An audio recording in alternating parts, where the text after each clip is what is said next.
마태복음 5장 17절에서 20절까지 말씀입니다. 같이 한 목소리로 읽겠습니다. 내가 율법이나 선지자나 폐하러 온 줄로 생각하지 말라. 폐하러 온 것이 아니요 완전케 하려 함이로라. 진실로 너희에게 이르노니 천지가 없어지기 전에는 율법의 1.1획이라도 반드시 없어지지 아니하고 다 이루리라. 그러므로 누구든지 이 계명 중에 지극히 작은 것 하나라도 버리고 또 그같이 사람을 가르치는 자는 천국에서 지극히 작다 일컬음을 받을 것이요 누구든지 이를 행하며 가르치는 자는 천국에서 크다 일컬음을 받으리라. 내가 너희에게 이르노니 너희가 서기관과 바리새인보다 더 낫지 못하면 결단코 천국에 들어가지 못하리라.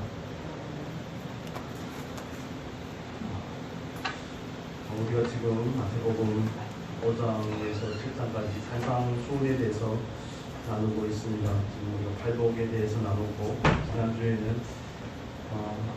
하나님의 백성이죠. 하나님의 백성, 천국에 합당한 백성의 정체성에 대해서 나눴습니다. 우리는 소금이고 빛이라는 부분에 대해서 함께 말씀을 나눴습니다. 빛이 되어가고 소금이 되어가는 것이 아니라 이미 빛이고 이미 소금이라고 말씀드렸습니다. 오늘 우리가 나눌 말씀은 빛과 소금이라는 정체성을 가진 하나님의 백성이 그리스도인이 이 세상에서 살아갈 때 어떻게 살아가야 되는지에 대한 내용을 담고 있습니다. 마태복음 5장이 48절까지 있습니다. 48절까지 있는데 오늘 우리가 나눌 17절에서 20절까지의 말씀은 그 21절에서 48절까지 나오는 내용의 서론격입니다. 우리가 구조에 대해서 조금 이해하는 게 도움이 되는데 오늘 본문에서 나누고자 하는 천국에 들어갈 수 있는 의, 바리새인과 서기관보다 더 나은 의가 무엇인지에 대해서 예수님께서 21절에서 48절까지 6가지 부분으로 설명을 합니다. 이걸 보통 우리가 6가지 단제라고 말합니다. 말이 좀 어려운 말인데 6가지 역설이라고 말합니다. 6가지에 대해서 예수님께서 말씀하는 내용입니다. 오늘 내용은 그 서론격입니다. 빛이요 소금이라는 정체성을 가진 그리스도인이 이 세상을 살아갈 때 어떻게 살아가야 되는지에 대한 말씀을 우리에게 주고 있습니다. 우리 17절의 말씀을 같이 한번 보겠습니다. 내가 율법이나 선지자나 폐하러 온 줄로 생각하지 말라. 폐하러 온 것이 아니요 완전케 하려 함이로라. 그렇습니다. 예수님께서 이 땅에 오셨을 때 그 당시에 많은 바리새인들과 서기관들은 예수님이 하시는 그런 말씀과 행위에 대해서 행동들에 대해서 오해를 가지고 있었던 것 같습니다. 안식일에 미리삭을 비벼서 드시지를 않나, 안식일에 또 병든 자를 고쳐주지를 않나. 그때 당시에 율법이 규정하고 있는 그 틀을 넘어서는 일들을 많이 하기 때문에 많은 사람들이 오해를 한 겁니다. 나사렛 예수와 예수를 추종하는 그 무리들은 그때 당시에 통념적으로 정상적으로 생각이 되는 바리새인과 서기관들이 따르는 그 율법을 벗어나서 그 율법이란 틀을 깨뜨리러 온 것이 아닌가 하는 그런 오해를 가지게 된 것이죠. 그래서 예수님께서 이 가르침에서 그 부분에 대해서 말씀을 하는 겁니다. 율법을 폐하러 온 것이 아니라 어떻게 하기로 왔다고요? 완전케 하려 함이로다 이렇게 말씀을 합니다. 여기서 완전케 한다는 것은 완성한다는 의미입니다. 그래서 17절에 보면 율법이나 선지자라고 표현하는 것은 구약 성경에 있는 내용을 전체적으로 이렇게 말씀을 하는 겁니다. 모세오경과 선지서를 더해서 또 누가복음에는 율법과 선지자와 시가서, 시편에 다 예수님에 대해서 증거한다고 말씀을 하죠. 그래서 예수님께서 오신 목적은 구약의 율법을 완성하러 오셨습니다. 그때 당시 이스라엘 백성들은 구약의 율법을 613가지로 나누어서 248개는 긍정적으로 행해야 되는 부분이고 365개는 행하지 말아야 되는 부분으로 구체적으로 나누어 놓고 그 기준을 잣대로 삼아서 죄인과 의로운 사람들에 대해서 정죄하곤 했습니다. 그런데 예수님께서 오셔서는 세례 요한도 그랬지만 예수님께서 오셔서 바리새인과 서기관들에 대해서 신랄하게 비판을 하셨죠. 마태복음에서는 23장의 내용을 전체를 할애할 정도로 바리새인과 서기관들에 대해서 책망하는 내용이 나옵니다. 예수님께서 오신 이유는 구약에서 모든 구약의 내용인 구약의 전부가 가르치고 있는 그 율법을 온전케 하고 완성시키러 오셨다는 겁니다. 로마서 10장 보겠습니다. 말씀을 찾아가면서 이 부분에 대해서 정리하는 것은 중요한 부분입니다. 로마서 10장 4절입니다. 252페이지.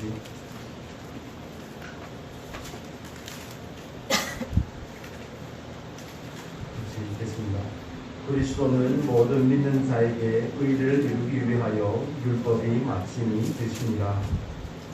로마서 10장 4절에서 이렇게 말씀하죠. 그리스도는 모든 믿는 자에게 의를 이루기 위하여 율법의 마침이 되시니라. 구약의 율법을 통해서는 사람이 의롭게 될 수가 없죠. 그런데 예수님께서 오셔서 구약의 모든 율법을 완성하셨다는 것입니다. 하나님께서 이스라엘 백성들을 애굽에서 구원해내시고 이스라엘 백성들에게 시내산에서 준 율법이 있죠. 율법의 말씀을 보통 세 가지 틀에서 이해를 합니다. 세 부분으로 나눠서 이해를 하는데 제일 첫째 부분은 보통 이스라엘 백성들에게 주셨다는 시민법입니다. 시민법. 그때 당시 이스라엘 백성들에게만 제한이 있는 겁니다. 여러분 이해가 되십니까?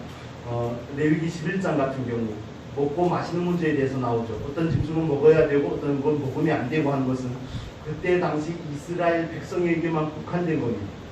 오늘날 우리에게 적용되는 말씀이 아니죠. 그 말씀을 그래서 그런 걸 시민법이라고 부릅니다. 시민법이라고 하는 그 말씀은 오늘날 우리에게 적용되는 말씀이 아닙니다. 그 말씀이 만약 오늘날 우리에게 적용이 되면 장어탕 이런 거 드시면 안 됩니다. 장어탕은 안 드시더라도 삼겹살, 여러분 좋아하는 삼겹살 드시면 안 됩니다. 그런데 그 시민법뿐만 아니라 그 율법을 세 가지로 나누는데 먼저 말씀드릴게요. 시민법, 도덕법, 그 다음에 제사법 이렇게 세 가지로 나눕니다. 시민법은 그때 당시에 이스라엘 백성들에게만 주신 명령입니다. 그리고 오늘날 우리가 구약 성경을 읽을 때 언뜻 이해가 되지 않는 부분들이 있습니다. 양의 고기를 양의 어미의 젖으로 삼지 말라든지, 그리고 머리를 자르는데 옆을 빤듯하게 이렇게 높게 치면 안 된다는 겁니다. 오늘날 기준으로 말하면 나 탈락이죠. 도발 규제가 있는 것도 아니고. 그런데 그것은 하나님께서 하나님의 백성과 가나안 땅에 사는 이방인과의 구별을 두기 위해서 그런 것입니다. 하나님의 백성은 이방인과 달라야 되기 때문에 그 기준도, 삶의 기준도, 삶의 그 법도 모든 것이 달라야 되기 때문에 그 거룩한 구별됨을 위해서 주신 게 시민법입니다. 그래서 조목조목 상세하고 구체적인 내용들을 거기에 담고 있죠.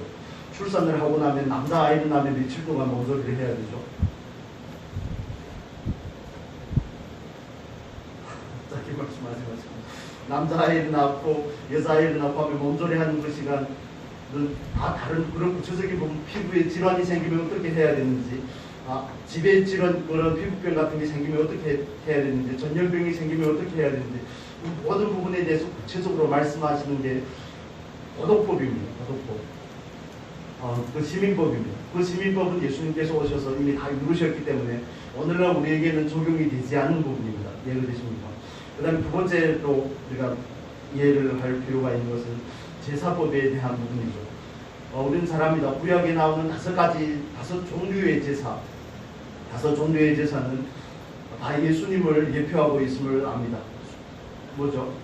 번제, 소제, 속죄제, 속건죄, 그 다음에 뭡니까? 네? 화목제까지 다섯 가지입니다. 다섯 가지 종류의 제사와 네 가지, 드리는 방법이 또 네 가지가 있죠. 그래서 오늘날의 그런 구약의 율법의 말씀들을 제대로 이해하지 못하면 예수를 믿고 있지만 구약의 율법에 묶여있는 경우들이 굉장히 많이 있습니다. 아직도 돼지고기를 드시면 안 된다든지, 포도를 먹으면 안 된다든지, 포도주를 마시면 안 된다든지 이런 부분에 있어서 많은 묶임을 가집니다. 아직도 월삭을 지켜야 되고 안식일을 지켜야 되고, 안식일에 돈을 안 쓰면 안 된다는 거죠. 안식일이 토요일입니까? 주일입니까? 구약의 기준으로는 토요일이죠. 여러분 토요일날 돈 씁니까? 안 씁니까? 그렇게 거기에 묶여있는 경우들이 많이 있는데 예수님께서 오셔서 그 율법을 다 완성하셨습니다. 말씀을 드린 것처럼 구약의 율법은 한 사람을 가리키는 겁니다. 토라라는 뜻은 가리킨다는 말씀, 가리킨다는 내용을 포함하고 있는데 즉 예수를 가리키는 겁니다. 갈라디아서의 말씀 볼까요? 갈라디아서 3장 갈라디아서 3장 23절 24절 305페이지입니다. 그냥 성경 305페이지 갈라디아서 3장 23절 24절 읽겠습니다.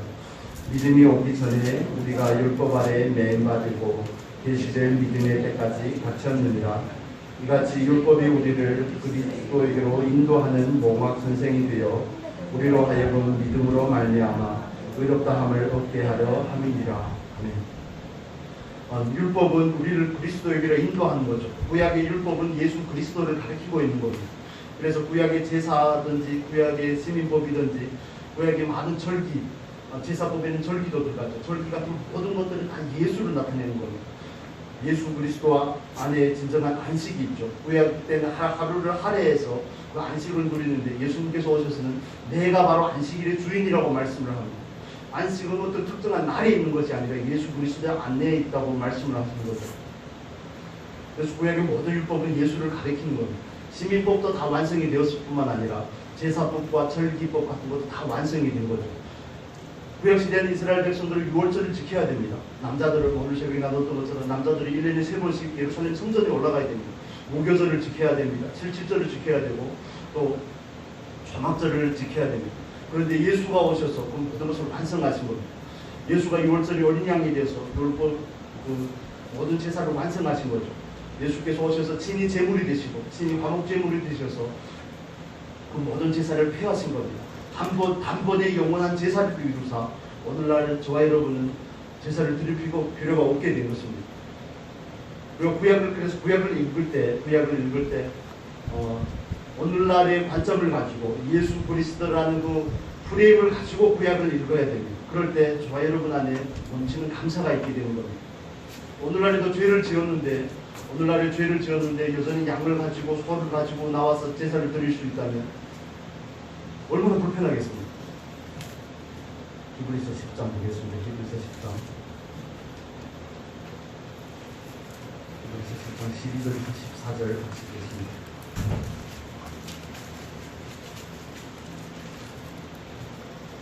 어, 1절 먼저 읽을까요? 1절 먼저 읽고 12절, 14절 같이 보겠습니다. 율법은 장차오는 좋은 일의 그림자요 참 행상이 아니므로 해마다 늘 드리는 바 같은 제사로는 나오는 자들을 언제든지 온전케 할 수 없느니라. 제사로는 사람이 온전케 되지 않는다는 겁니다. 양의 피를 가지고는 사람을 온전케 할 수가 없습니다. 3절에 말하는 것처럼 그러나 이 제사들의 해마다 죄를 생각하게 하는 것이 있나니 이는 황소와 염소의 피가 능히 죄를 없이 하지 못합니다. 사람이 죄를 지었는데 짐승을 가지고 사람이 죄를 속할 수가 없다는 겁니다. 그건 그냥 예표로 주어진 겁니다. 그래서 여러분이 말씀을 드린 것처럼 구약의 이스라엘 백성들은 제사를 드리면서 장차 오실 그 메시아가 와서 구약의 모든 제사를 완성하실 것을 바라보는 믿음을 가지고 그들이 구원을 받는 겁니다. 제사를 드려서 구원을 받는 게 아닙니다. 장차 오실 예수가 완성하실 그 구원의 성취를 바라보면서 그걸 믿을 때 구원을 받는 거고, 저와 여러분은 이미 예수께서 이루신 그 사실을 믿음으로 우리는 구원을 받는 거죠. 사람이 죄를 범하면 사람이 반드시 죽어야 됩니다. 사람이 죄를 범하면 반드시 피를 흘려야 됩니다. 그래서 피를 흘리지 않으면 뭐가 없습니까? 죄 사함이 없죠. 9장 22절 위에 보겠습니다. 9장 22절을 보면 율법을 쫓아 그의 모든 물건이 피로서 정결케 되다니 피 흘림이 없은즉 사함이 없느니라. 사람이 죄를 지으면 사람이 죽어야 됩니다. 동물의 양과 염소의 피로는, 송아지의 피로는 죄를 속할 수가 없습니다. 그래서 예수님께서 육신의 몸을 입고 이 땅에 오신 거죠. 육신을 입어야만이 죽을 수 있기 때문에 그렇습니다. 하나님으로 오셔야지 죄가 없기 때문에 그렇습니다. 그래야 그 두 가지 조건을 온전히 충족할 수가 있습니다. 죄는 없어야 되고 사람이 돼야 됩니다. 그래서 예수님께서 오실 때 예수님은 온전한 하나님이시고 온전한 사람의 모습으로 오셔서 그 구약의 모든 제사, 모든 규례들을 한꺼번에 완성하신 겁니다. 히브리서 10장 12절 보겠습니다. 12절에서 14절까지 같이 읽겠습니다.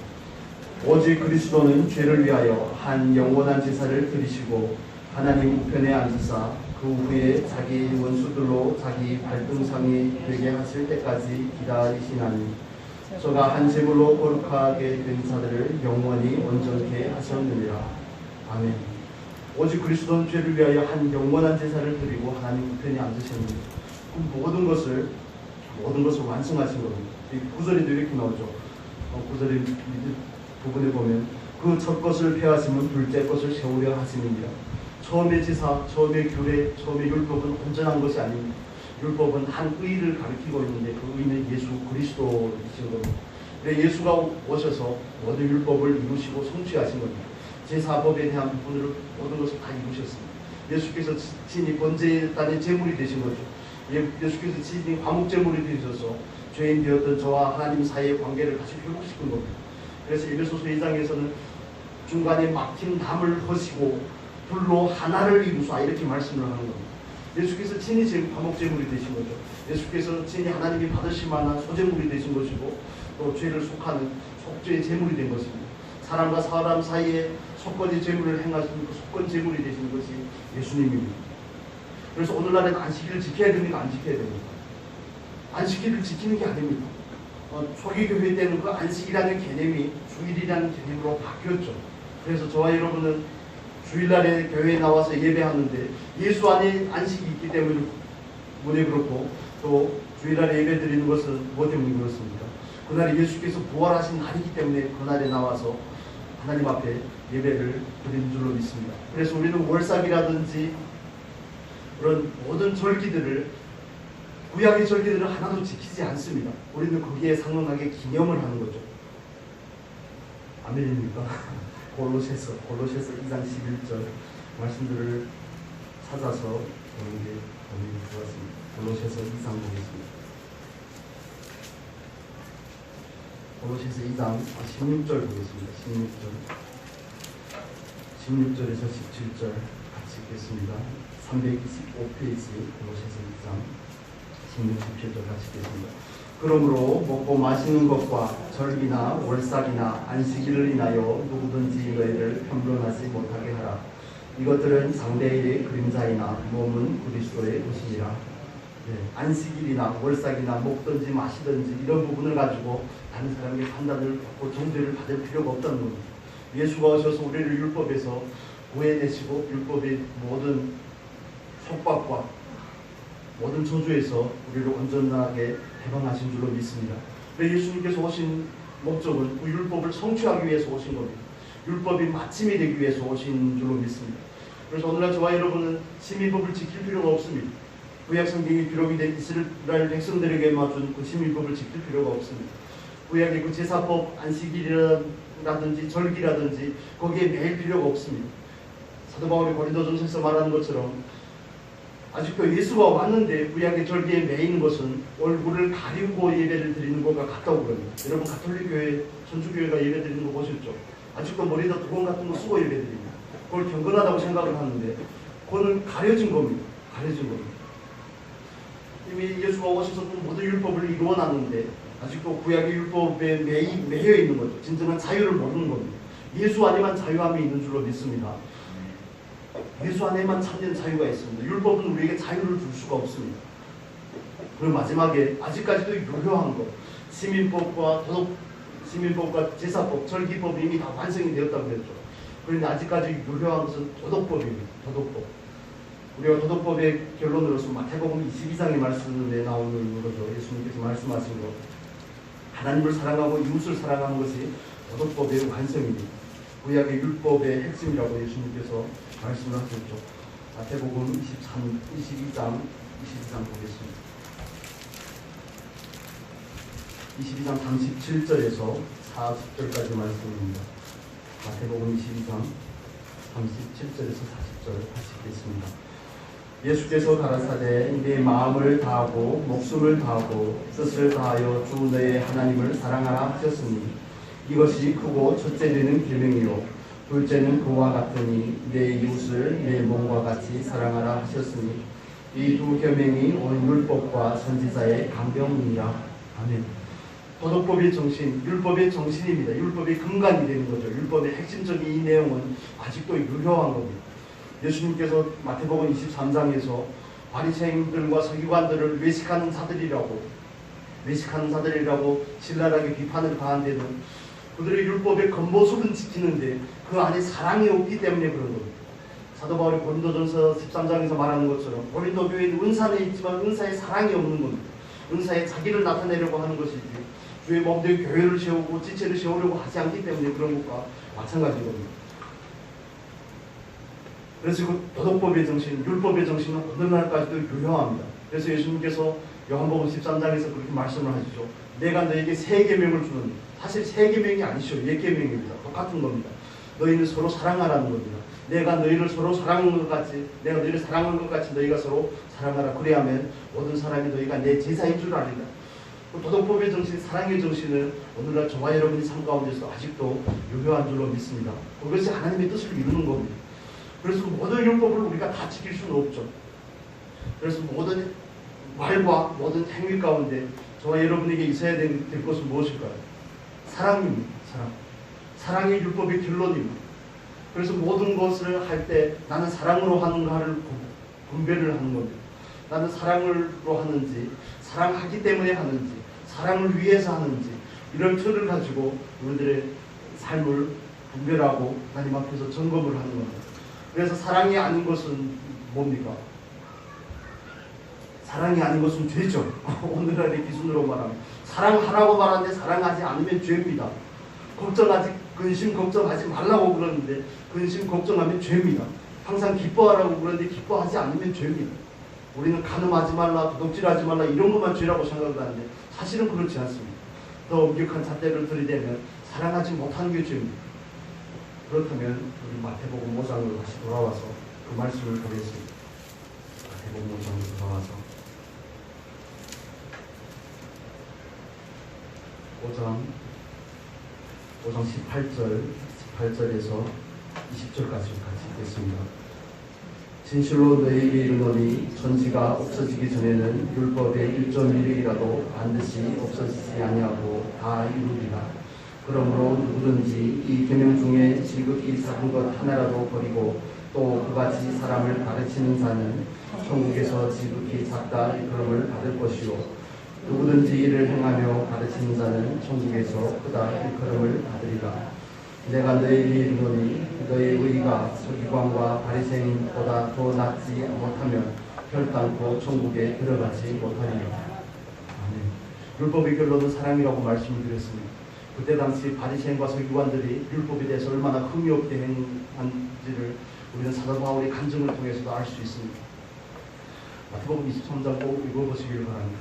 그들의 회양과 10분체의 그 작은 종작, 작은 씨앗의 10분의 1도 하나님 앞에 드립니다. 오늘날에 예수님께서 이 말씀을 아마 제자들에게 했을 때 대부분 아마 까무러치셨을 겁니다. 우리가 예수를 믿어도 소용이 없는가?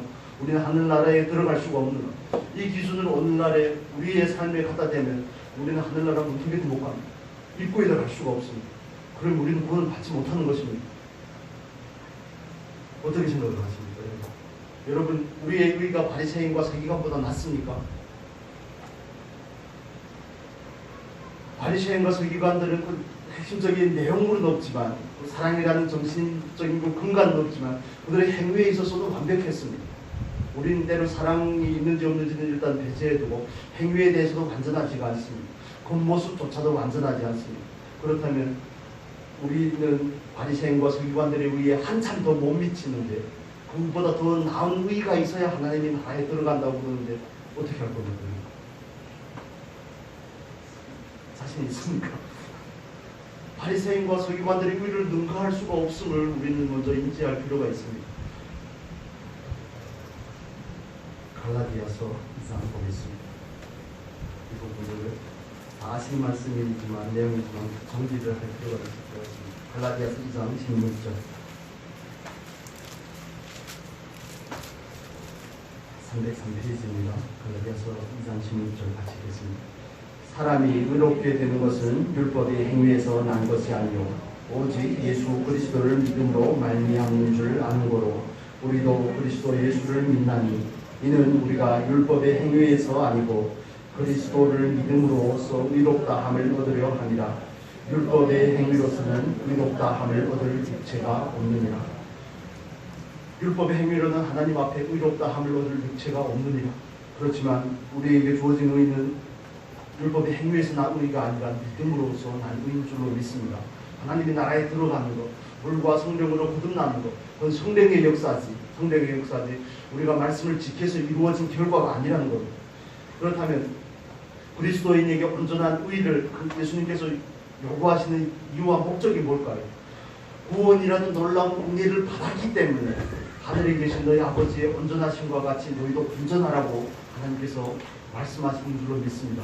우리는 그 말씀을 지켜서 구원을 얻으려고 하는 것이 아니라 구원을 얻었기 때문에 그 말씀을 지키려고 하는 겁니다. 구원을 얻었기 때문에 그 사랑과 은혜에 감격해서 말씀의 삶을 살려고 하는 겁니다. 예배를 지키려고 하고 하나님 앞에 찬양하고 감사하고 믿음을 지키려고 하고 헌금을 드리고 이런 모든 예배의 행위들은 하나님을 믿는 그 믿음에서 비롯된 그 은혜에 대한 감사의 결과입니다. 그걸 해서 구원을 이루어지는 게 아니죠. 여기에서 율법주의에 대한 바른 이해를 우리는 가질 수 있습니다. 율법주의라는 것은 뭔가를 해야지 하나님께서 뭔가를 얻어낼 수 있다는, 그건 값을 주고 사는 겁니다. 그런 게 아니죠. 그런 게 아니죠. 그런데 오늘날에는 교회에서도 그렇게 가르치는 경우들이 많이 있습니다.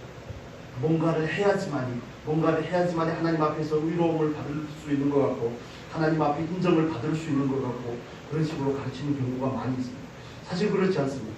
사실 그런 것이 아니라 하나님께서 우리에게 은혜를 주신 것이고 하나님께서 예수 그리스도라는 그 의를 우리에게 선물로 주신 줄로 믿습니다. 우리는 예수 안에 있기 때문에, 예수와 연합이 되었기 때문에 우리가 의로운 것이지, 예수가 없으면 우리는 의롭지 않습니다.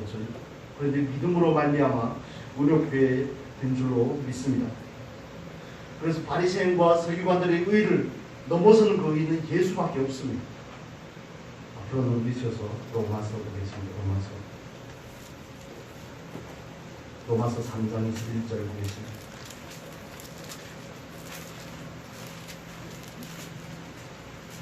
(243페이지입니다) 로마서 3장 21절 같이 읽겠습니다. 21절 이제는 율법 외에 하나님의 한 의가 나타났으니 율법과 선지자들에게 증거를 받은 것이라. 22절입니다. 곧 예수 그리스도를 믿음으로 말미암아 모든 믿는 자에게 입지는 하나님의 의인이 차별이 없느니라. 유대인이든지 이방인이든지 예수를 믿는 자에게 주어지는 그 의를 저와 여러분이 받은 겁니다. 그 의 때문에 우리는 하나님의 나라에 들어갈 수가 있는 것이죠.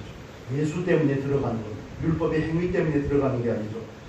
그런데 그때 당시 많은 이스라엘 사람들은, 유대인들은 뭔가를 해야지 하나님의 나라에 들어갈 수 있다고 생각을 한 겁니다. 대표적인 예가 마태복음 19장에 나오는 부자 청년의 예죠. 나는 어릴 때부터 모든 계명을 지켰습니다. 내가 어떤 선한 일을 해야 하나님의 나라에 들어갈 수 있습니까? 그러니까 예수님께서 뭐라고 그러죠? 다 팔아서 가난한 사람에게 나눠주라고 그러니까 근심하면서 갔다고 그렇게 성경은 우리에게 말하고 있습니다. 그러니까 제자들이 더 당황스러운 거죠. 자기들은 돈도 없고 그냥 예수님만 따른 것밖에 없는데 어릴 때부터 율법 다 지키지도 못했는데 어떻게 합니까? 마태복음 19장 제가 읽어드리겠습니다. 찾지 마시고 19장에 보면 이렇게 말씀하십니다. 제자들이 듣고 심히 놀라 가로되 그런 중 누가 구원을 얻을 수 있으리까? 예수께서 저희를 보시며 가라사대 사람으로는 할 수 없으되 하나님으로서는 다 할 수 있느니라. 사람으로서는 얻을 수 없는 게 구원입니다. 하나님으로서는 다 할 수 있는 게 구원입니다. 저와 여러분에게 하나님께서 이 놀라운 선물을 주신 것을 늘 마음에 새기고 감사할 수 있기를 바랍니다. 내가 예수를 믿는다면 어떤 축복을 받았는지, 예수를 믿는 것 자체가 복입니다. 예수를 믿는 것 자체가 복이라니까. 정말 예수를 알게 되었다는 것 그 자체가 복입니다. 예수를 믿고 나서 뭔가가 있는 것이 아니라 아직도 뭔가를 해서 하나님께서 나에게 복 주시기를 원하는 게 아니라, 물론 하나님은 공의의 하나님입니다. 그런데 구원이라는 것은 우리에게 선물로 주어진 것이죠. 에베소서 2장 8절에서 말하는 것처럼 은혜로 말미암아 믿음으로, 그 은혜에 의하여 믿음으로 말미암아 우리에게 주어진 것이 구원인 줄로 믿습니다. 그래서 우리는 행위의 완전함 때문에 하나님의 나라에 들어가는 것이 아니라 예수 그리스도를 믿음으로 하나님의 나라에 들어가게 된 줄로 믿습니다.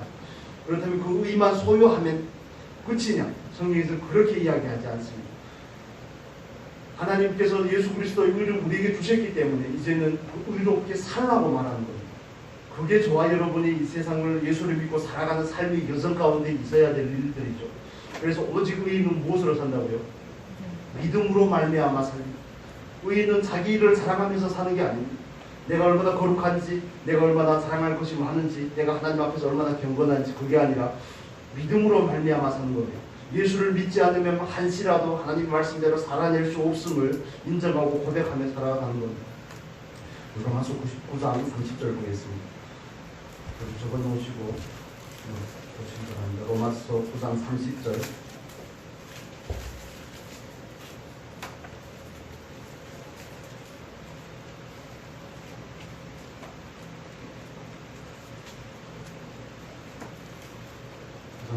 하시겠습니다. 그런즉 우리가 무슨 말을 하리요? 의를 좇지 아니한 이방인들이 의를 얻었으니 곧 믿음에서 난 의요. 뒤로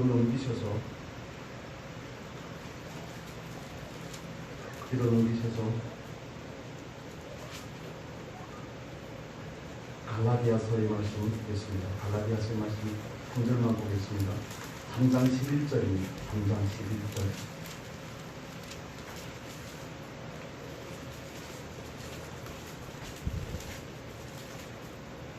3장 11절 먼저 읽겠습니다. 304페이지 하시겠습니다. 또 하나님 앞에서 아무나 율법으로 말미암아 의롭게 계시지 못할 것이 분명하니 이는 의인이 믿음으로 살리라 하였습니다. 14절입니다. 14절.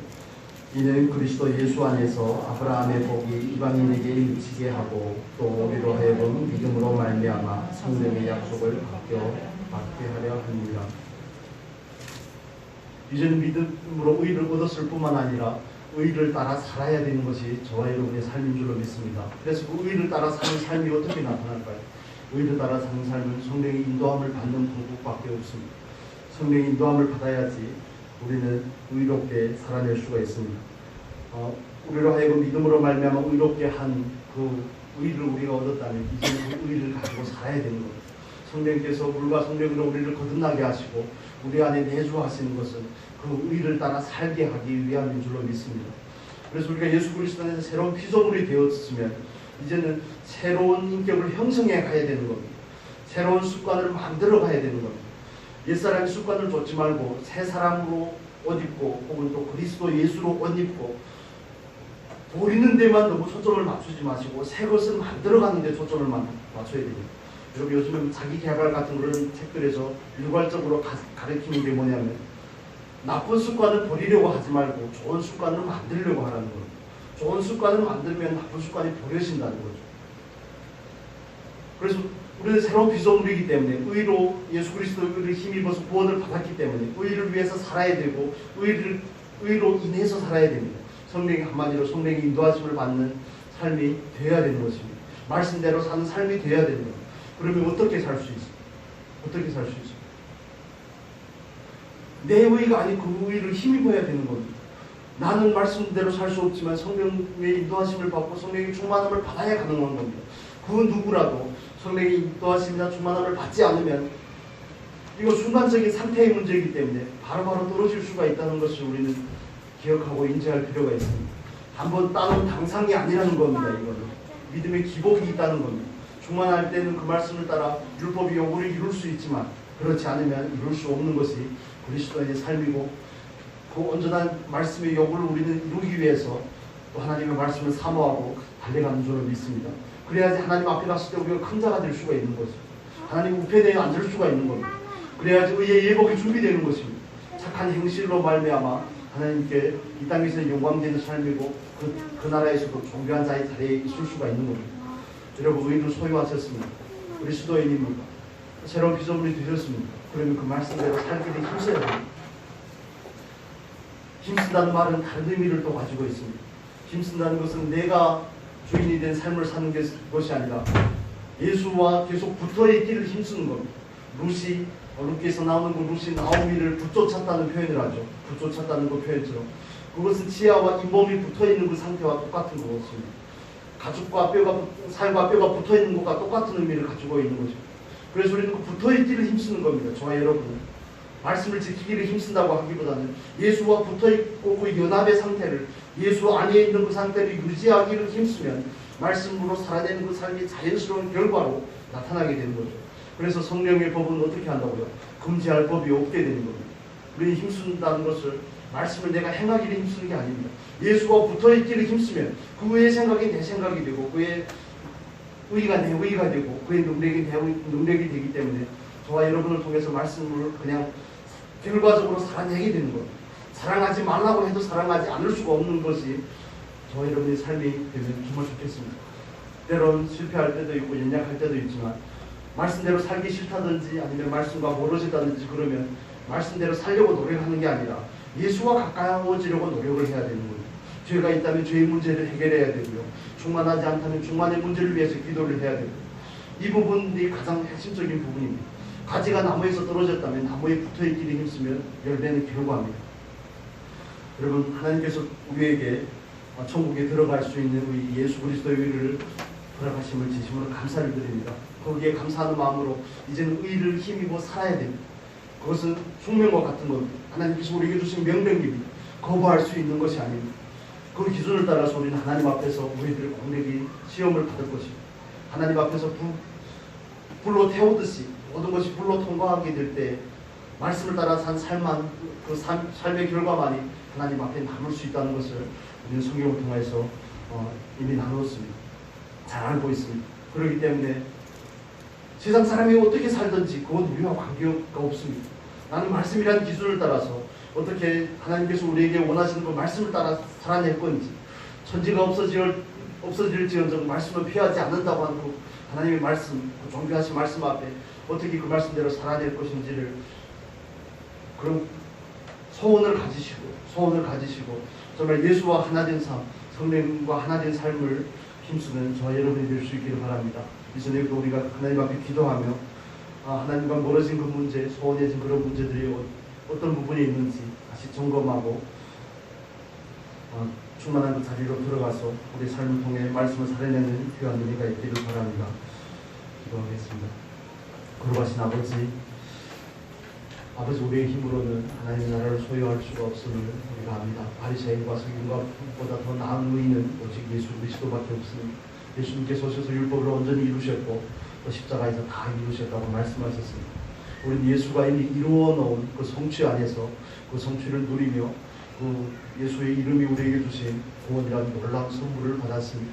아버지, 그 구원의 은혜를 우리가 마음에 늘 새기게 하시고 이제는 믿음으로 말미암아 그 의를 힘입어 사는 자리로 나아갈 수 있도록 인도하여 주옵소서. 늘 예수 안에 있기를 힘쓰며 늘 성령의 충만함을 힘입는 우리가 되게 하여 주시옵소서. 감사하며 예수 그리스도